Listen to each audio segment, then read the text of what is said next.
trouxe lá da Shopee. Não, comprei, mas alguém tem que comprar. Ah, mas ele é contra. Não interessa. Faz sua parte. Tá lá, então você vai lá e vacina. Tem muita narrativa, sabe?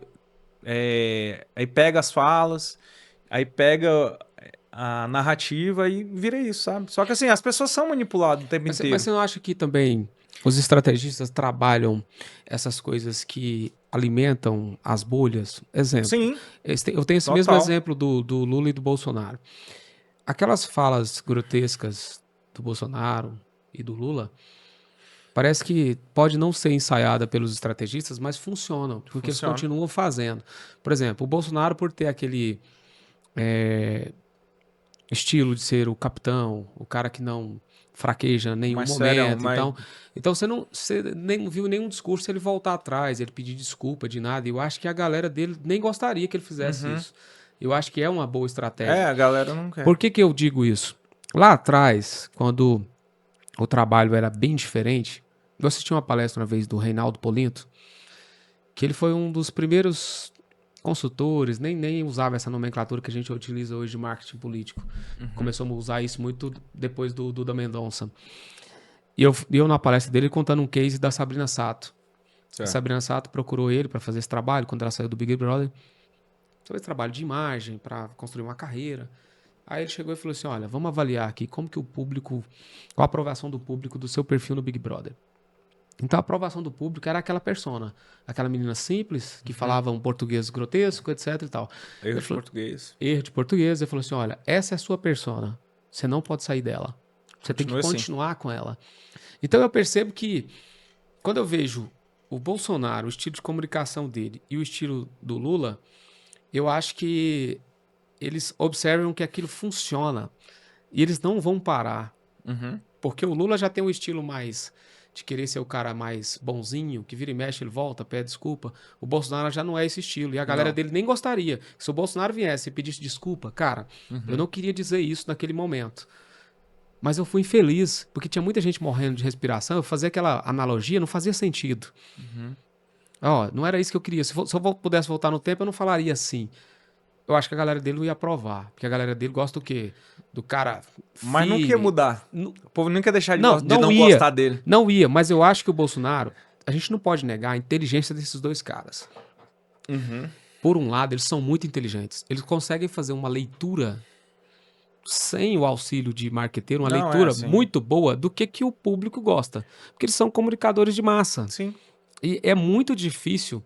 E são pessoas que ficam para a história, né? No Brasil, eu acho que no nosso passado recente, a gente não tem melhores comunicadores de massa do que Lula e Bolsonaro tem. Dos últimos 20 anos não tem. Tem não.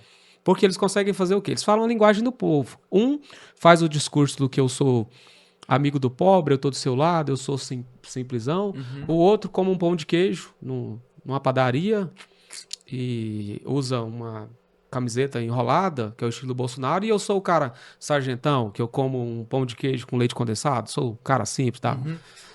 Estilo grotesco, né? É Que eu isso. falo o que penso. Quantas pessoas eu vi defendendo o Bolsonaro?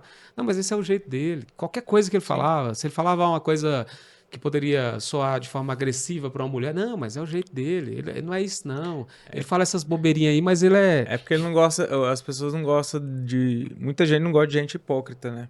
Então, pessoas que falam o que tem que ser falado assim, tem que saber falar, né? Mas é isso que é o ponto. As pessoas não têm que olhar isso no candidato. É número, irmão. Tem que, o que que eu tenho que ver o que que o cara tá fazendo. Não é o que que ele fala, o que que vai mudar. Por exemplo, o movimento gay não gosta do Bolsonaro. Por causa de uma fala lá de trás, não foi?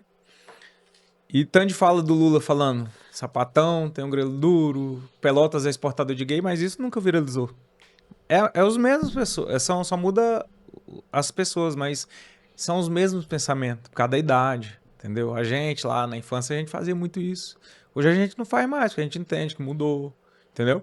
Só que a narrativa pegou. Aí você vai perguntar o que que teve o que que foi feito na gestão dele para prejudicar o movimento. Mandou fechar a balada gay? Não mandou. Ao contrário, aumenta uma todos os dias. Mandou prender quem tava beijando na boca. Proibiu o casamento homoafetivo. Não, não tem nada, sabe? É tudo narrativa. Aí a questão de ditadura. É por isso, assim, o fenômeno Bolsonaro eu nunca tinha visto isso antes na minha vida. Muita gente gosta do cara. Tipo assim, porque fui estudar isso aí, sobre isso aí. Aí tava vendo uns comparativos. Igual você falou, o cara senta lá, come um pão de queijo com um negócio, viaja, fica em embaixadas ou quartel. O Lula viaja, fica em hotel de 200 mil, gasta não sei quantos milhões Enfim, não é que o presidente não tem que gastar, eu acho que tem que gastar sim, que é a posição dele, é o presidente do país. Só que as pessoas começam a fazer esses Não, mas comparativos. as pessoas não estão preocupadas com isso, não. Porque se as pessoas fizessem esse comparativo, Não, fala assim, a existência do Bolsonaro. Por é que que existe o fator isso. É bolsonarismo? porque assim, as Essas pessoas precisam pessoas de. É, veem isso. as pessoas precisam de heróis, né? Como que você Sim, trabalha. Então, elas elas precisam querem saber de herói. de um cara que resolve. Então o Bolsonaro, ele chegou, ele pegou uma. Ele pegou um. Era pra ser o Moro, né? Ele pegou um espaço, era para ser o Moro. O Moro, naquela época, era o herói da Era o nação. juiz. Era o juiz exemplar. O Bolsonaro, ele pegou um momento de indignação da população brasileira.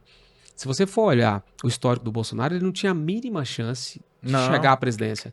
Ele foi o cara que é o seguinte, como ele era o cara que vinha já falando, porra louca, a galera pensou o seguinte, cara, agora eu quero alguém que grita e xinga por mim. É igual o voto do Tiririca. Isso. E colou. Protesto, né? E colou.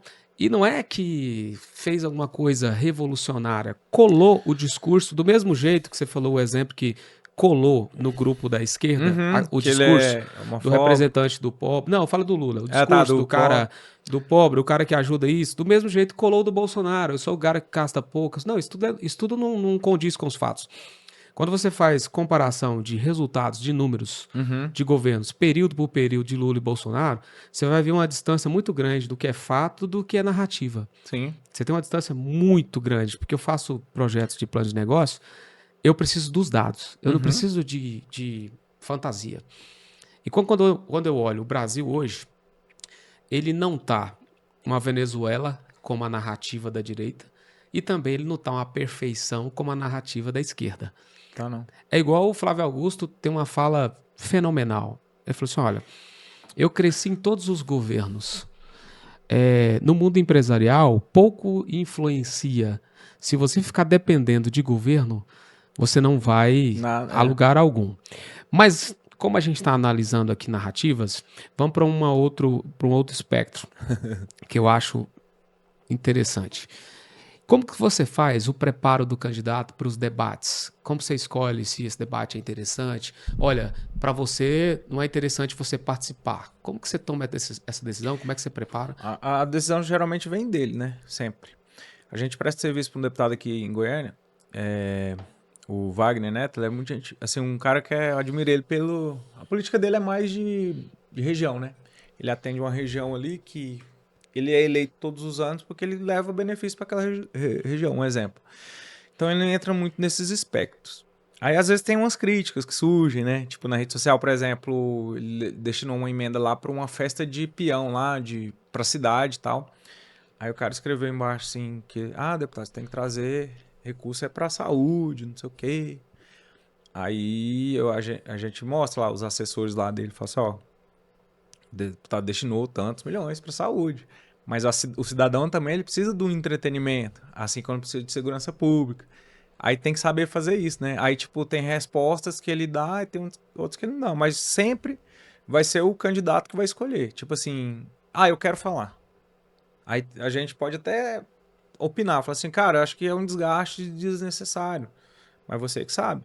Aí a gente elabora ali alguma coisa pra falar dentro do que ele acha que tem que ser falado e fala. Principalmente quando é algum tipo de crítica e tal. Fala, ó, nem Deus vai agradar todo mundo. Mas assim, você tá com a consciência tranquila, a maioria tá gostando, entendeu? Tipo, algumas críticas baseadas em votação com o governo, essas coisas, sempre tem, né, essas coisas. E aí o povo tem que entender, às vezes preciso votar nisso, porque eu tô